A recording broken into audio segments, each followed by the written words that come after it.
local guy came to the very first meeting to plan this with AJ. He went from a tryout camp that he was barely supposed to be at to an all-star and playing in the major leagues with Washington Senators and the Cleveland Indians.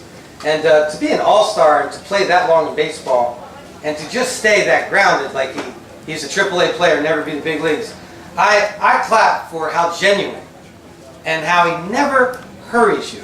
You always feel when you talk to him, you are the most important thing, and that he's not worried about where he's going in the next conversation. I thank you for your time, Mr. Chuck Hinton.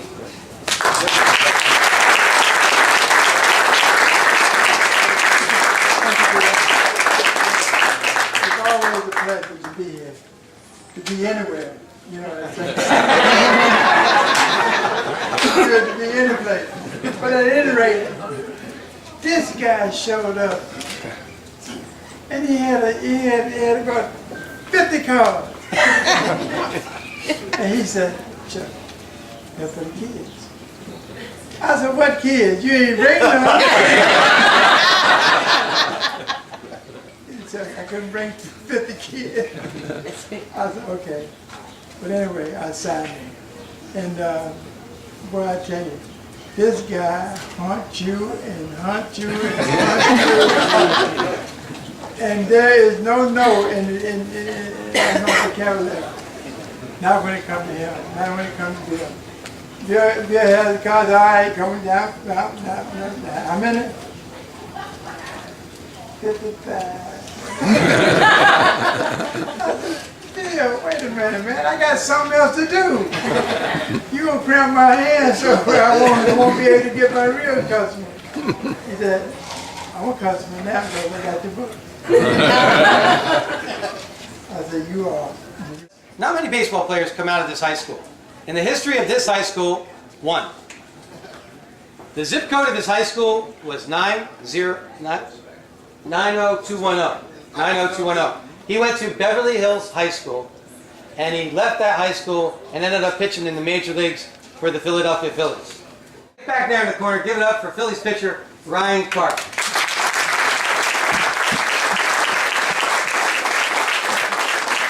You can tell the truth, Karp. The only thing I wanted to add to it, and I'm really happy that I'm here, is you know, Billy kept calling me. I think it's wonderful what you do for these kids. What's wonderful you do for everybody here, you bring us all together. Ron Frazier always said something that's part of his speech is to give him back, and it's his 4 aces: it's attitude, commitment, education, and service. And so you've knocked on all 3, like you've knocked on all 4 of them. These kids are learning these four key components to making a better life for themselves, and hopefully they'll continue that and give back as well. Thanks. Good.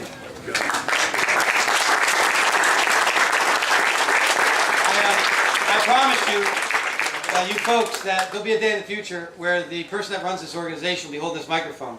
I promise you that it'll be one of them, because it'll be time for Judy and I years from now to lead this. But I can guarantee whoever runs this organization will be one of the kids. This will not die as we all get older. This is, I think, my 3rd outing here with him, and it almost brings tears to your eyes when the emotion starts happening when you see what he's doing for people's lives. And we should all be thankful for what he's doing and support this group as best we can. Thank you. Thanks. 2003.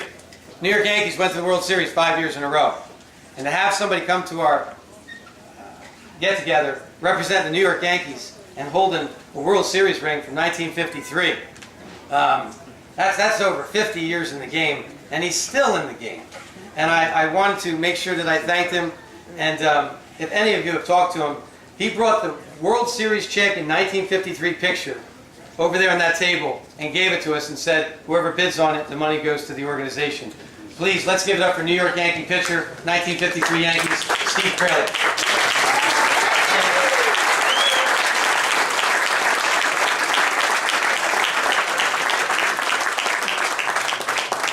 I always knew he had a gift of gab. It's true. He met me up there in the press box, and he showed me a letter of what he was doing here locally for the kids. And I was in awe over it, but then as time went by, I said, wow, geez, he met with me, but I haven't heard from him. So finally, I do get the letter. I appreciate it. I think that's a tremendous job what you're doing. And I think that these wonderful young people here and what they're going to go through, they are our future, really, of our country. And I think it's tremendous that we all take time to be here to help celebrate what they're going to do for our future.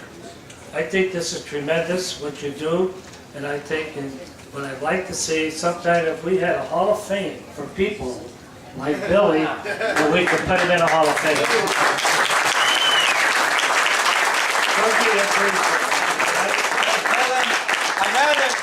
Rather than the whole thing, I'd rather you bid on these items, because that's what's going to pay the bills. So I'll tell you what's all for all of us, ex-Major League ball players here, that we're not forgotten.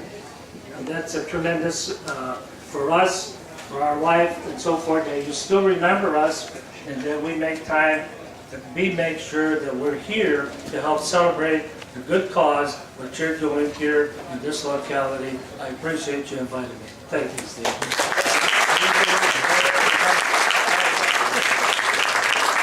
lot of respect for players that they came from the coal regions. You talk about the coal regions, and there's a lot of respect for baseball.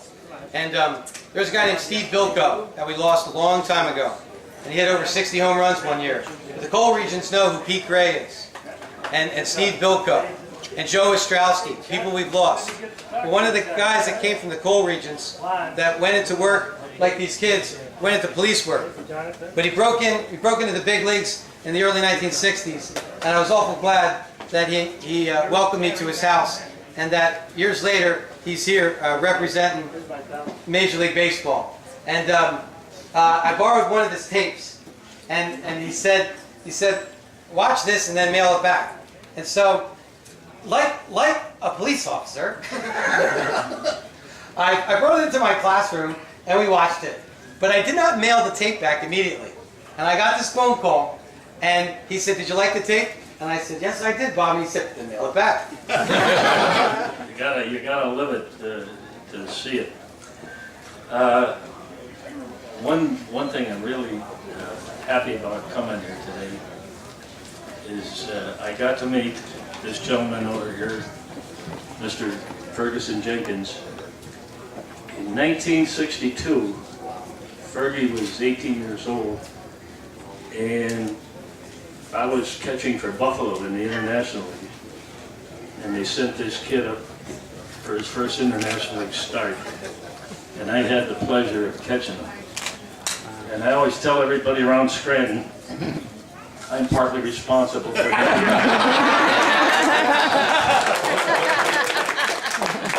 But Billy, this is the first time I've been here. I can't tell you how impressive it is. And these students, it's phenomenal what you're doing with them. And you may not go to Cooperstown, but you should be going up there. Thank you very much.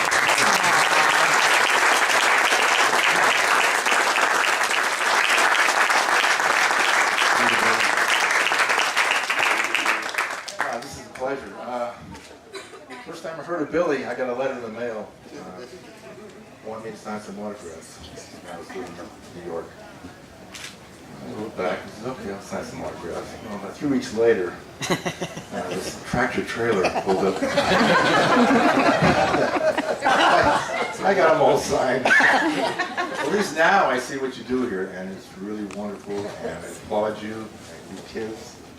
It's just incredible to give them a chance like this at the right time. Good Lord, I knows I needed that chance when I was here. But I have my own breaks. But Billy, thank you again. Pleasure being here. Thank you, Ross. You can invite back in. Was I right about staying straight? Ross, how old are you? Be proud. I'm 65. 65. That's incredible.